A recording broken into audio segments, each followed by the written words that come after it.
Hi all, it's E. It is about 2:30 on Monday, the 15th of October.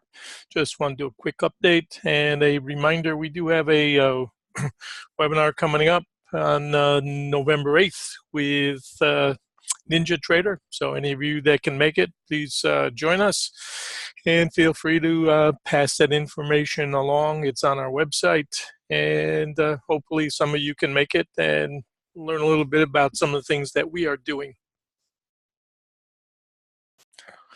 And a reminder that obviously trading is risky and you should only be using funds that you can afford to lose. And it does take time to understand and learn markets, and then it takes even longer to learn how to apply it and actually execute trades. So make sure you give yourself enough time to succeed in this business. I haven't had time to listen to this one yet, but you may want to take a listen to one of Anthony Crudeli's latest episodes, Executing After Getting Punched in the Face.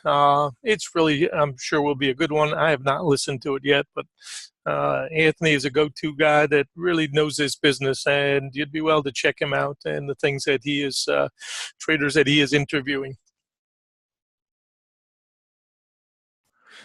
15-minute Globex suggested to us that we could tag the 75 to 78 area again, which would be a double top with the late high on Friday. So that was one of the metrics that we were looking for. Right now, we're actually testing a clear idea of a support range that I had posted to our group that needs to be broken if the shorts want to continue backwards. And we thought this was the right place to take profits and then hopefully get some kind of a regression trade. And we mentioned the 62 to 63 area, very, very important right now, probably. So basis this chart, this looked like a good setup for make sure you're paid and then perhaps take a shot short side. And on the 5-minute RTH, we thought the rain line was approaching, make sure for the same reason, get paid by a longer term average, and got to bust all of these lines again to keep coming backwards. And this may be somewhat choppy, I don't know. We had talked today about not having huge expectations either way, but we felt that the closer we got to the rain line, the better the odds for a reversal trade coming backwards. And here's a bigger look. We can see certainly our range that we are trading in, our current range, we believe need to resolve this circle, the ellipse, I guess we would call it. And so that's the primary range right now that we feel needs to be busted before we can go either higher or lower. And we felt this would contain today's range. Funnel through time certainly showed us that we had a plunge that was well out of normal expectations, and we've been going sideways, trying to climb back into it, which we finally have done today. We're trying to stabilize and get ourselves plateaued. I still think that we've got a range that needs to be resolved, and rather than predict, we're saying let's trade the range. Most traders try to guess every little wiggle. We feel you're better off just trying to catch pieces of the swings and spread them out throughout the day, morning, lunch if you choose to, and then again in the afternoon, and with the expectation of catching pieces of those swings. And here's a 1-minute chart using today's range.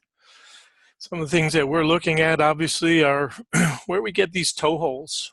So this 53, 54 area we thought would be very important once it grabbed hold and got above that first swing high above it.